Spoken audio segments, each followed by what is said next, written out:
जी बच्चों, all present.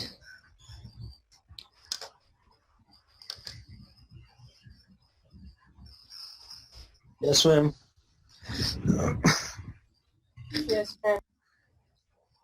चलिए, अस्सलाम वालेकुम, इसको स्टार्ट करते हैं। मैम कुछ बच्चे कह रहे हैं कि उनकी रिक्वेस्ट एक्सेप्ट करें, वो मीटिंग ज्वाइन नहीं कर पा रहे। रिक्वेस्ट अभी तो किसी की भी नहीं आ रही है, जिनकी आई थी वो मैं एक्सेप्ट कर ली है मैंने। ठीक है। ठीक है,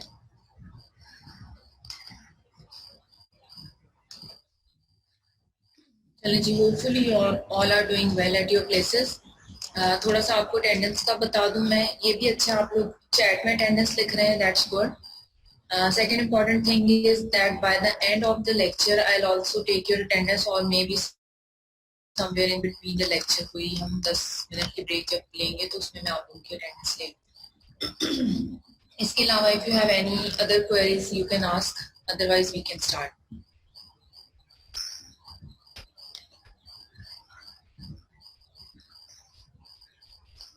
आज के लिए सबसे इम्पोर्टेंट चीज़ ये है, you must be having your registers, you must be having your pens plus calculators.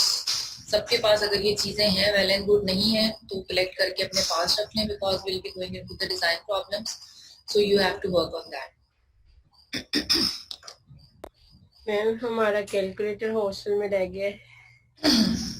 चलें, ये तो बड़ी अच्छी बात है। हॉस्टल से क्या उठा के लाए थे फिर आते हुए? मैम हम तो कपड़े भी नहीं थे लेके आए, हमें था 2 वीक की बस छुट्टियां हैं, तो कपड़े भी वहीं पड़े। अभी उन्होंने कहा तो है कि आप लोगों ने फाइनल ईयर के लोग अपनी चीजें कलेक्ट कर लें आकर। मैम ट्रांसपोर्ट का मसला आ रहा है। अच्छा ठीक है, तो कैलकुलेटर मोबाइल में तो होगा ना? Yes ma'am. चलें बस ठीक है, उतना ही कैलकुलेटर आपको चाहिए, कोई हाई फाई नहीं चाहिए। ठीक है जी, everybody must be having their calculators. अच्छा जी, any question from previous lecture?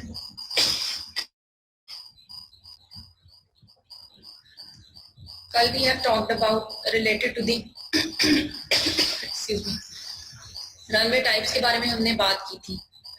In the runway types we have talked about the single parallel runways, then we have talked about the dual parallel, then we have talked about the intersecting and open knee runways. With respect to these runways, we have also talked about some things, those are regarding to the flight rules, जिसके अंदर हमने VFR और IFR के बारे में पढ़ा था। जी फैसल, आर यू देयर?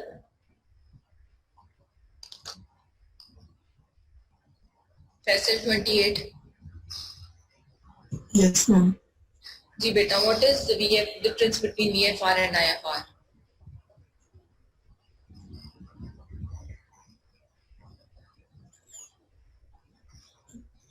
कल का लेक्चर लिया था आपने? Yes, ma'am. लिया था lecture. जी, so what's the difference between these two? Ma'am lecture read नहीं किया अभी। सुना, कल सुना था या जस्ट ऑनलाइन होके बैठे हुए थे? नहीं मैम सुना था, जब मैम ने क्वेश्चंस पूछे थे मैं ऑनलाइन था। We have talked in detail about VFR and IFR. जी रोल नंबर 10। मैम मैं कल एब्सेंट था। चलें, वेरी गुड। जी माज, रोल नंबर 17।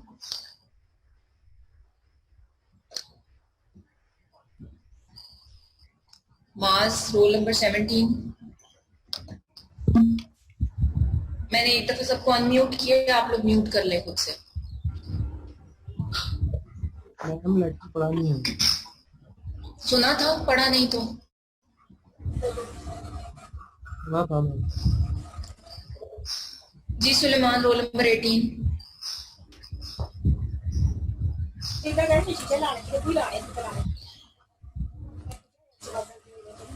बेटा म्यूट कर लें आप सब लोग। Roll number 18 Suleman.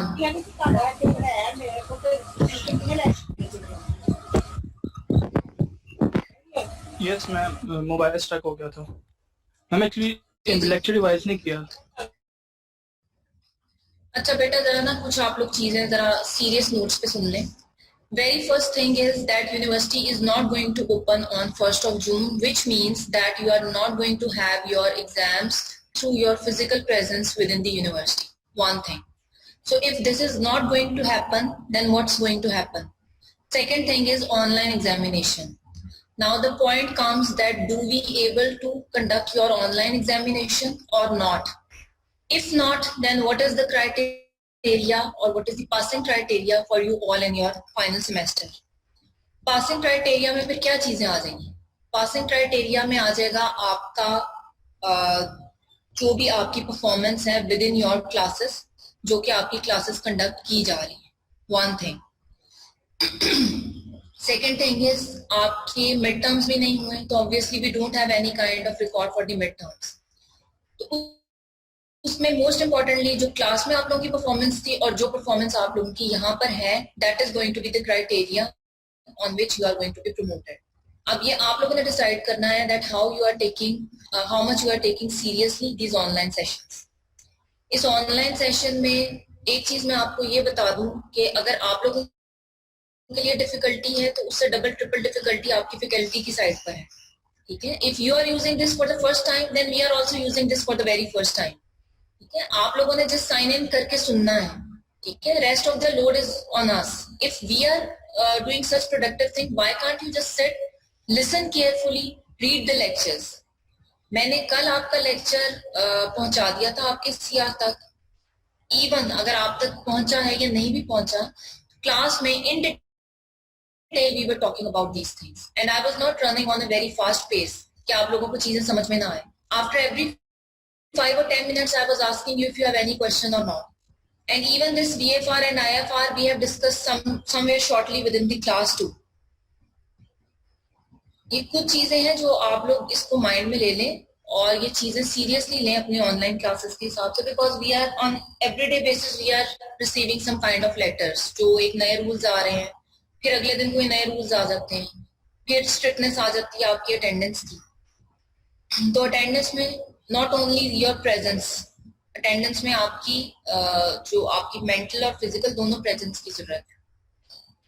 Ji, anyone can explain me the difference between VFR and IFR? Yes ma'am. जी, ये जो जी, VFR होता है ना, इसको VFR होता है वो visual flight route, और दूसरा जो है जी बेटा वेट करें. Tariq please go ahead.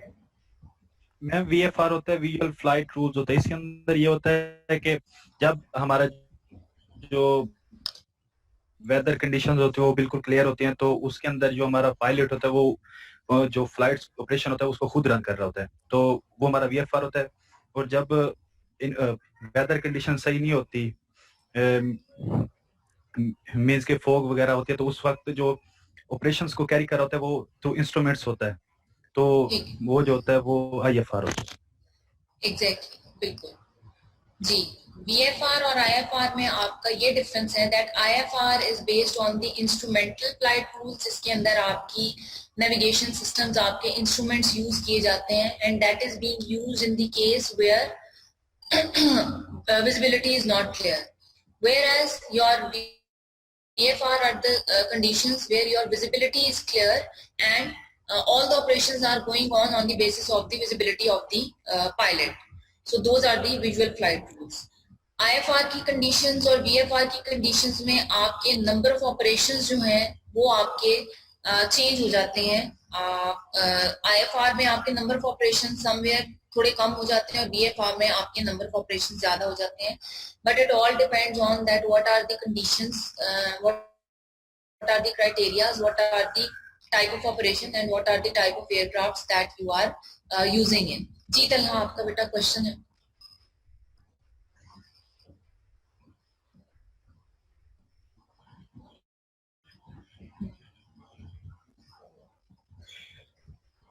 Ji Talha please go ahead. जी जी आ रही है मुझे.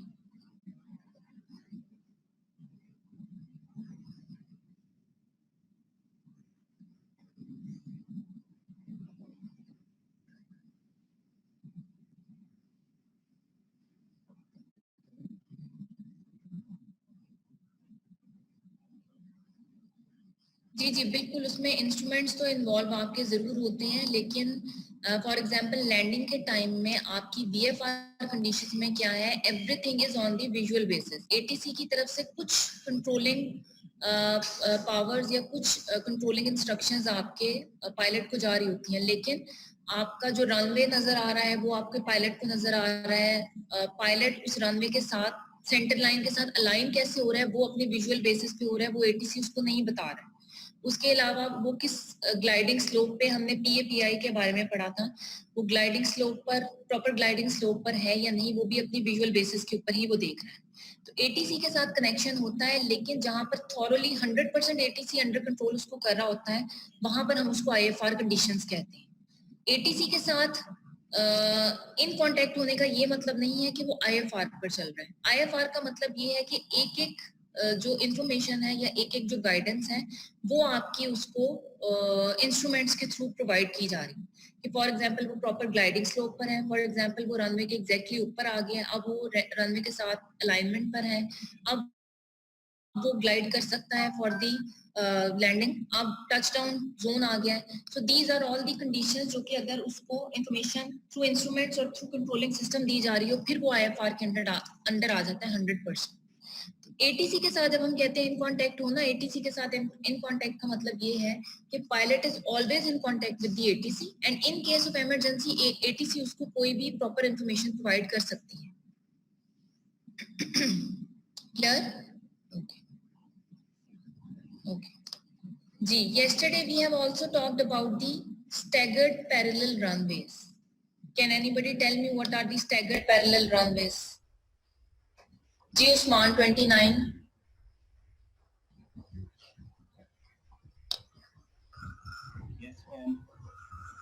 जी बेटा, क्या होते हैं स्टैगर्ड पैरेलल रनवेज या क्यों स्टैगर करते हैं हम रनवेज को? सॉरी, सुना था कल? जी सारिम 33। जी स्टैगर्ड पैरेलल रनवेज क्या होते हैं? मैम उसमें दो रनवेज होते हैं, एक लैंडिंग होता है और एक डिपार्टिंग रनवे होता है। तो उसके दरम्यान हम एक डिस्टेंस रखते हैं, और डिस्टेंस इसलिए रखते हैं ताकि हम जो टर्मिनल बिल्डिंग है उसके उससे नज़दीक हो हमारी अप्रोच। ठीक है, इससे क्या होगा? इससे यूजर्स जो यूजर है हमारे, मतलब टाइम से जो होगी ना ये मैं वो ये तो टर्मिनल बिल्डिंग के पास रखते हैं। जी फैसल आप बताइए, रोल नंबर 28।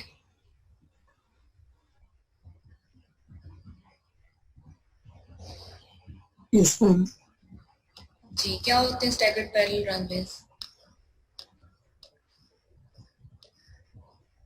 मैम एक तो आपने बताया था कि दो रनवेज अगर पैरेलल होते हैं तो एक में लैंडिंग के लिए यूज हो रहा होता है और ठीक है। दूसरा जो है वो टेक ऑफ के लिए यूज हो रहा होता है।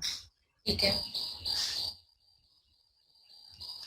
तो स्टैगर क्यों किया जाता है? Why we there is need to stagger your runway?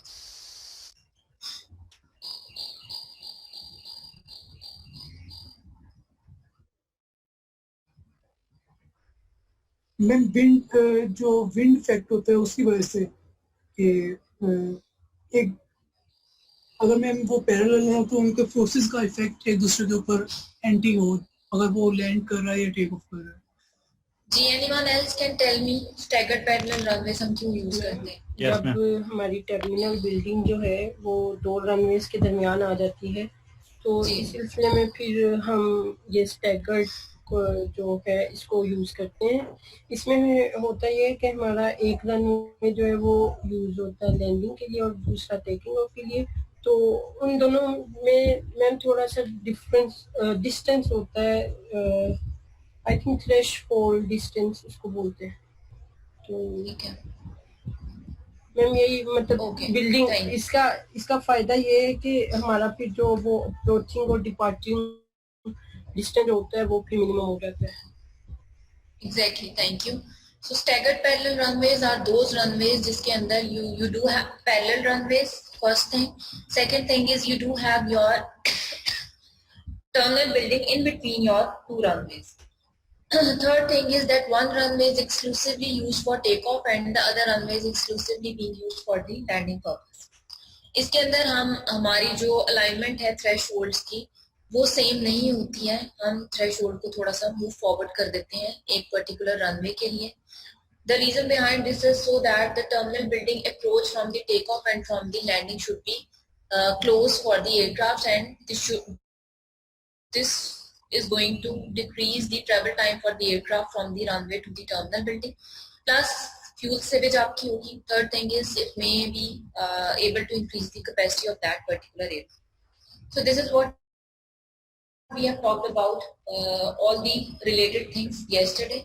So now today we are going to start up with the some design criteria of your runways.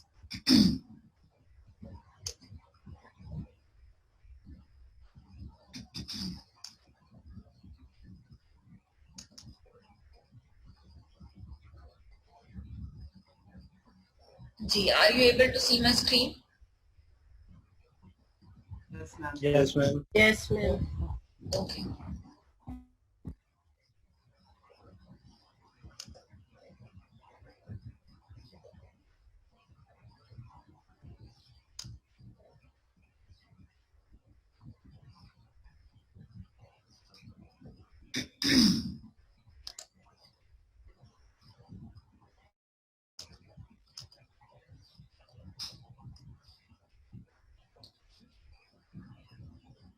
Okay, ji, this was the runway configuration that we have talked about yesterday. This was one of the tables that I guess I have already provided you. दोबारा मैंने include कर दिया था just to remind you. So you can have a look on this particular table. Single, parallel, open V and intersecting runway की types के बारे में बताया गया है और इसके VFR और IFR के बारे में हमने कल discuss कर लिया था. So you can just compare both these lectures, this one and the yesterday's one. So today we are going to talk about the runway length analysis, and we will also be performing one of the numericals related to this length analysis. But for the sake of this is very much important कि आप लोग जरा attentive होकर बैठें because it's a little bit difficult to absorb this particular lecture. So let's first go through the weights that we have already talked about and you know already. तो quickly हम इसको एक glance दे देते हैं. So we do have operational empty weight. ये आपके important aircraft mass definitions and that are important to know. Operational empty weights are the operating empty weight is the weight of the aircraft without fuel and payload, just the pilot and the empty seats. Plus आपके maximum takeoff operating weight, structurally the maximum demonstrated weight at mass at the takeoff time of the flight, जिसके अंदर आपका operational empty weight, fuel and payload is included, only run of fuel is excluded.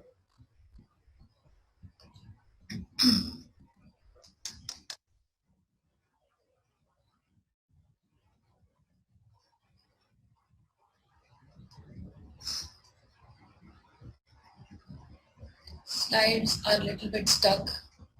एक दो second wait करें.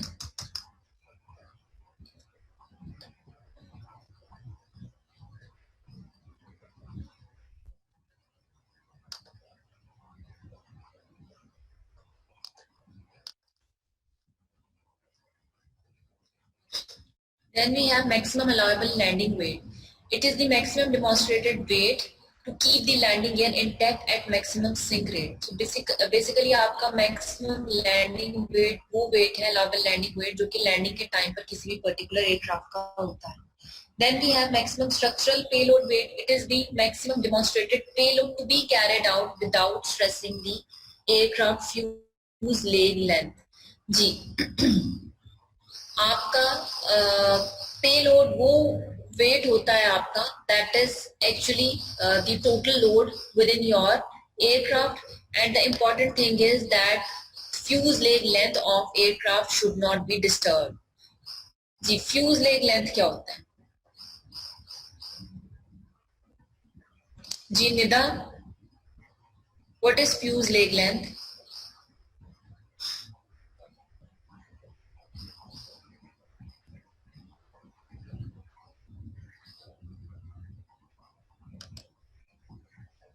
जी Nida, you there? Yes, ma'am. Yes, ma'am. जी, what is fuselage length? वो पिछला भी रिवाइज नहीं किया। इसमें रिवीजन की जरूरत नहीं थी, ये हमने प्लानिंग में पढ़ा। जी आसिफ 31।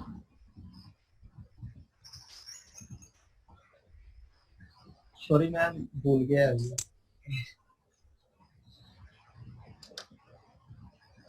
जी वलीद 37।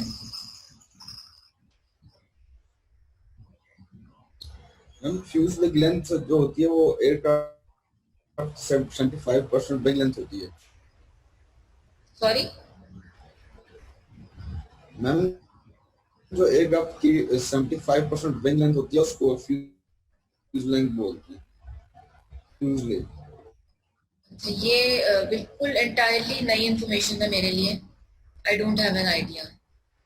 जी अली 38।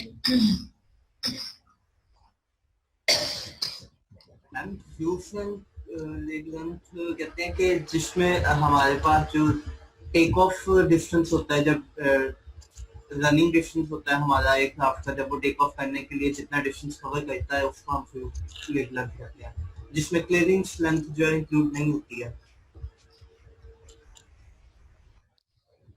ज्यादा फिलोसफर बन गए आप लोग घर में बैठ बैठ के। जी हसनैन अशरफ।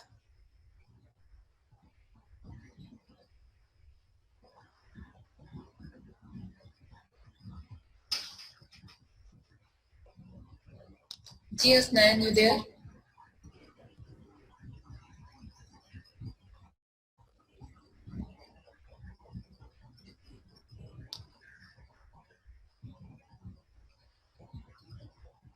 जी मुनीब आप हैं?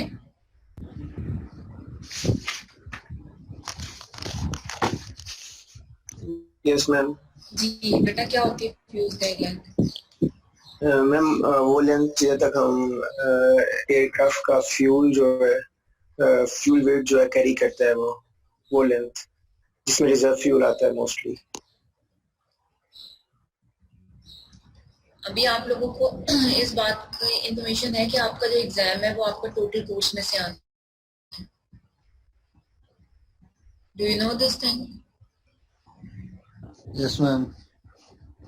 Starting from the first lecture till the end of these lectures, आपका टोटल कोर्स में से एक आपका मेजर एग्जाम बनना है, डिपेंडिंग ऑन योर टीचर, इधर 3 hours, इधर 4 hours, और जो भी टाइम ड्यूरेशन हम डिसाइड करेंगे उसके अकॉर्डिंग। ठीक है, तो अभी आप लोगों को अगर पिछली चीजें याद नहीं है, how come you are going to absorb all these things?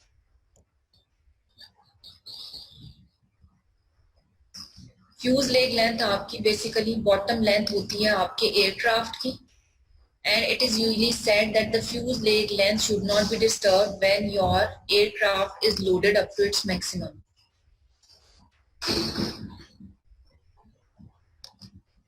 And that is what it's said कि आपकी सैगिंग नहीं होनी चाहिए। जो टोटल लेंथ आपकी एयरक्राफ्ट की होती है ना, उसको हम अगर बॉटम से मेजर करें तो वो आपकी फ्यूज लेग लेंथ हो जाती है। And it is always said that there should not be any kind of sagging within the fuse leg length because of the payload. ये होती है आपकी फ्यूज लेग लेंथ। ठीक है जी। नेक्स्ट हमने देखा maximum zero fuel weight is the sum of the operational empty weight and maximum structural payload weight, जिसके अंदर से आपका सिर्फ फ्यूल वेट एक्सक्लूडेड होता है। Maximum taxi weight of the maximum demonstrated weight for ground manoeuvring usually slightly more than the maximum take-off weight. ठीक है, ये वो वेट है आपका जो आपका एयरक्राफ्ट का होता है when it is on maneuvering on the ground, means its movement on the ground. Maximum structural take-off weight आपका जो होता है उससे थोड़ा सा ज्यादा वेट होता है, क्योंकि इसके अंदर आपका रन अप फ्यूल भी इंक्लूडेड होता है। इसके आगे आपका आ जाता है desired takeoff weight. Desired takeoff weight में it is summation of your payload plus your operational empty weight plus your fuel weight. Fuel weight में आपका ट्रिप फ्यूल आ जाता है प्लस आपका रिजर्व फ्यूल आ जाता है, that is at the back end for the savage purposes. ठीक है जी, नीचे उसकी डिस्क्रिप्शन दी हुई है। So these were the weights जो कि हमने ऑलरेडी प्लानिंग पार्ट में पढ़ चुके हैं, but that was just the revision for that particular thing. आगे आपका आ जाता है length of runway. So selecting the length of runway is perhaps the important decision which must be made in the planning of your landing area. Length of runway mainly depends upon type of the aircraft, its payload, trip length, because it directly relates with the fuel weight, altitude and temperature at the airport, and safety regulations. तो length of runway वो basic component है जो कि हम design करते हैं whenever we talk about the runway design, and that is based on the type of the aircraft. That is what we already know, that runway configuration or characteristics of your runway are directly related to the type of the aircraft. So runway length में सबसे पहला point है आपका कि वो type of aircraft के साथ relate करती है. Then second thing is its payload. Definitely when you do have a type of aircraft, so you must be knowing that what could be the maximum payload of that particular aircraft. Trip length, that is the depends on the fuel weight again. When you do have the type of the aircraft, so you must be knowing that what is the storage level of fuel of that particular aircraft. Then altitude and temperature of that particular area in which your airport is located, and along with that safety regulations that are associated with different types of the areas plus different types of the airports. Civil airports हैं, domestic है, international है, military है, so all these things. Basic runway length is the length of runway under the following assumed conditions at the airport. Airport altitude at sea level, temperature at airport is standard, that is 15 degrees Celsius. Runway is leveled in the longitudinal direction, no wind is blowing on the runway, runway surface is dry, and aircraft is loaded at its full loading capacity. And then corrections to the basic runway length. जब आपने length design करनी है या length calculate करनी है किसी भी particular runway की, तो ये 3-4 चीजें आपने अंडर कंसीडरेशन रखनी है, या आप ये कह सकते हैं कि ये आपकी प्रेडिक्शंस हैं फॉर दैट पर्टिकुलर थिंग. अब यहाँ पर आपका विंड कह रहे हैं, no wind is blowing on runway, so no matter because we are just deciding about the length of the runway. Wind आपकी कहाँ पर अफेक्ट कर रही है? Wind is affecting when we are talking about the orientation of the runway. So when we are talking about the length of the runway, then there is no consideration needs to be taken care regarding the wind direction or the intensity of the wind. ये कुछ particular typical runway lengths उन्होंने दी हुई हैं corresponding to different type of the aircraft. So please keep this thing in your mind that your aircraft length is always designed with respect to the type of the aircraft. For example, आपका एक particular airport है, उस particular airport के अंदर you must be knowing beforehand that what type of aircrafts are going to use this particular airport. ठीक है, mix of aircrafts भी आपका हो सकता है, definitely mix ही होता है, mix of aircrafts होता है. When you do have mix of aircrafts, then you are going to design the length for the towards the maximum side. जो particular आपका एक aircraft जो maximum components को carry कर रहा है, या for example जिस particular aircraft के corresponding आपकी maximum length आ रही है, definitely you will go for that maximum side. और जब maximum side पर वो डिजाइन होगा तो minimum चीजें उसमें already आ जाएगी. तो इसमें आपके टेक ऑफ की लेंथ्स भी दी हुई हैं और आपकी लैंडिंग की लेंथ्स भी दी हुई हैं. Usually take off lengths are always more than the landing lengths, क्योंकि टेक ऑफ में आपके एयरक्राफ्ट को लेंथ ज्यादा चाहिए होती है in order to run and then take off at a particular level.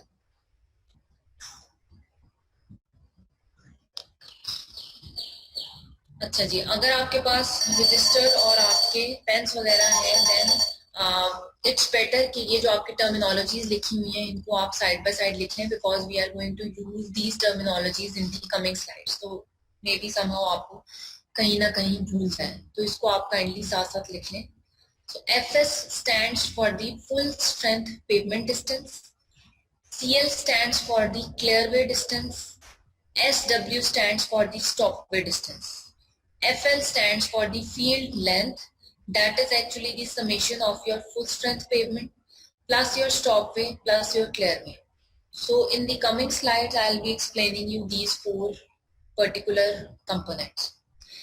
LOD stands for the lift off distance. Lift off distance means कि जिस distance तक आपका aircraft जो है it runs and then it leaves the runway. That point, up to that point is known as the lift off distance. Take off run is the particular distance जहां पर आपका aircraft जो है वो टोटल आपकी take off run पे चलता है. मैं आगे आपको फिगर्स के थ्रू दिखाती हूँ. Then is your take off distance, then is your landing distance, stopping distance.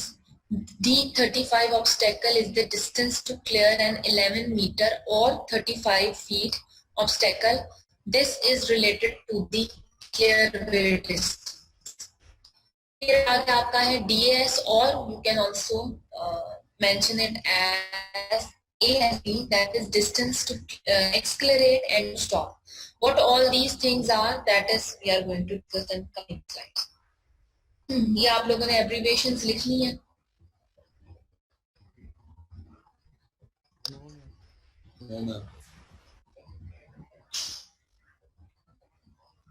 Just take 1 or 2 minutes and please write it down. And in the meanwhile, if somebody is having questions, so please go ahead with that.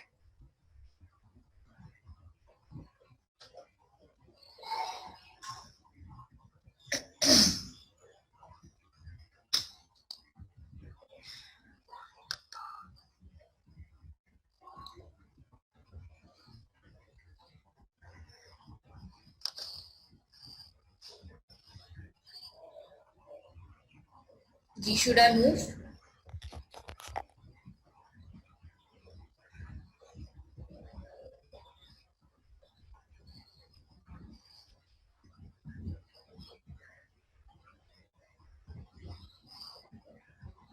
जी बच्चों, if you are done, should I move to next slide?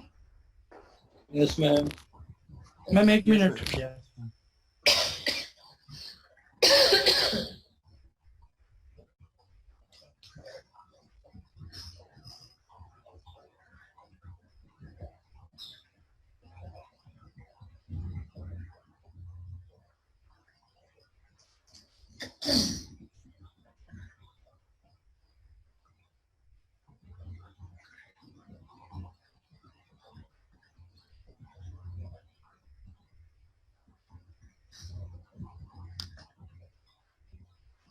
Okay ji.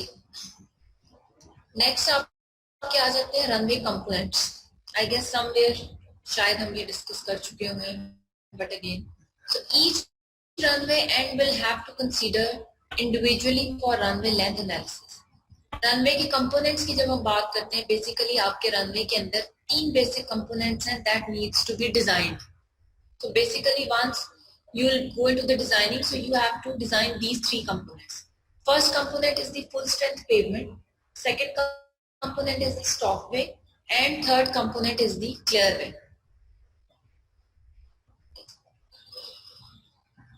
So runway in future discussion refers to full strength pavement support the full weight of the aircraft. ये जो full strength pavement वाला area आपको नजर आ रहा है, ये वाला, so that is basically the area which is being used by the aircraft for the takeoff and for the landing purposes. Third point में ये कह रहा है runway field length have 3 basic components. So basically when we add these 3 basic components, that is your full strength pavement plus your clearway plus your stopway, so that particular terminology is known as the field length. So whenever we say that we are going to design the runway length, so basically you have to design the field length. And when you design the field length, so for sure you have to design 3 basic components. First one is the full strength pavement, then your clearway, and then your stopway. Clearway is rectangular area beyond the runway, not less than 500 feet wide and not longer than 1000 feet. Extends from end of runway with a slope not exceeding 1.25% above which no object protrude except for the threshold lights on 2 sides of the runway. Basically clearway का जो आपका area है, that is an imaginary area, and that area is just being provided as an obstacle free area जिसके अंदर आपका aircraft जो है वो take off करता है without any kind of the obstruction, allowing aircraft to climb safely to clear an imaginary 11 meter or 35 feet obstacle. ये 11 meter और 35 आपका extended height उन्होंने बताई हुई है कि इस particular height में, और ये जितना area इन्होंने 500 by 1000 फीट का एरिया बताया हुआ है, ये एरिया आपका ऑब्स्टेकल फ्री होना चाहिए, जिसके अंदर फॉर एग्जांपल आपकी कोई वायर्स ना हो, आपकी कोई बर्ड्स ना हो, nothing kind of the thing that is going to be obstacle in between the way of your aircraft. उसके बाद आपका आ जाता है stopway, area beyond the runway width not less than runway paved surface that allows aircraft to stop in the situation of abundant takeoff. That could be either engine failure and turbine power could be one of the reasons. Stop पे आपका वो area है, stop पे ये darker area जो आपको नजर आ रहा है स्क्वायर, ये वो एरिया है जिसकी विड्थ आपकी एग्जैक्टली रनवे की विड्थ के इक्वल होती है, और ये स्टॉप पे का area is being used in case of any kind of the emergencies. तो आप इसको कह लें कि ये आपके रनवे का एक्सटेंडेड पार्ट होता है जो सिर्फ इन केस ऑफ इमरजेंसी यूज होता है। इमरजेंसी आपकी कौन सी हो सकती है? इमरजेंसी आपकी हो सकती है मे बी आपका इंजन फेलियर हो गया एयरक्राफ्ट का, once it's on the runway and ready for the takeoff, तो कुछ देर रनिंग के बाद pilot gets to know that there is some technical fault in that particular aircraft or mechanical fault and he needs to apply the emergency brakes. उस case के अंदर aircraft needs a little longer distance in order to make a stop. उस case में आपका stop भी use हो सकता है, और in any other case जहां पर आपको emergency brakes apply करनी पड़े तो stop भी can be used. So these three components are needed to be designed when we are talking about the runway length. Now comes the requirements for the runway. The following cases are considered for determining the basic runway length. जब आप runway length design कर रहे हैं, in order to design that particular runway length, आपको ये 4 cases हैं that you need, there is need to be considered. First case is the normal takeoff, all engines working fine. When all the conditions are absolutely fine, in that particular condition, आप runway length को design करें. Second case is engine out takeoff condition. Second case में there is some technical or mechanical fault, means your engine is not working properly. In that case, अगर आपको runway length को design करना पड़े, उस case पे then you have further 2 options. पहली option आपके पास आती है कंटिन्यूड टेक ऑफ, दूसरी ऑप्शन आपके पास आती है aborted take off. When we talk about the continued take off, बेटा 1 मिनट, जरा 2 मिनट वेट कीजिए, I am just coming.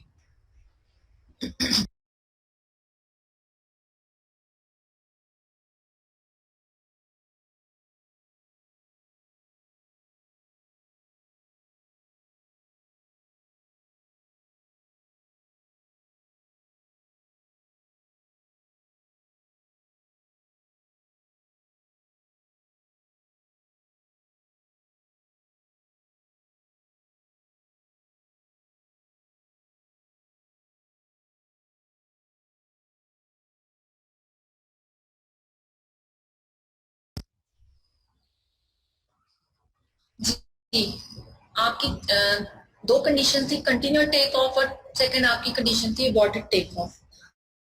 Continued take off आपकी वो कंडीशन है when you get to know that your engine is not working but still you continue to take off your aircraft. दूसरी condition आपके पास ये है when you think your engine is not working properly but you and you abort take off. Abort take off का मतलब ये है कि आप टेक ऑफ को कैंसिल कर देते हैं और आप इमरजेंसी ब्रेक्स अप्लाई कर देते हैं.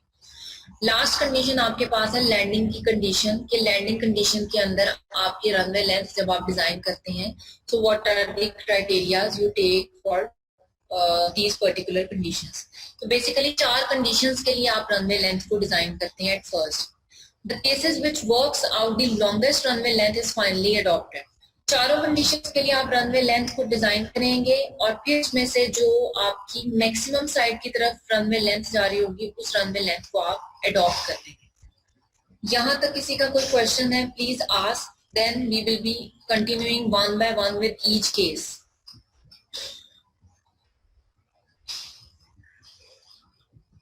अगर यहाँ तक कोई चीज समझ में नहीं आई please do ask. I can repeat for you. Otherwise, we'll go ahead with each condition. Ma'am ये कंटिन्यूड और अबॉर्टेड टेक ऑफ इसका बता दें जरा. मैं बता दूं.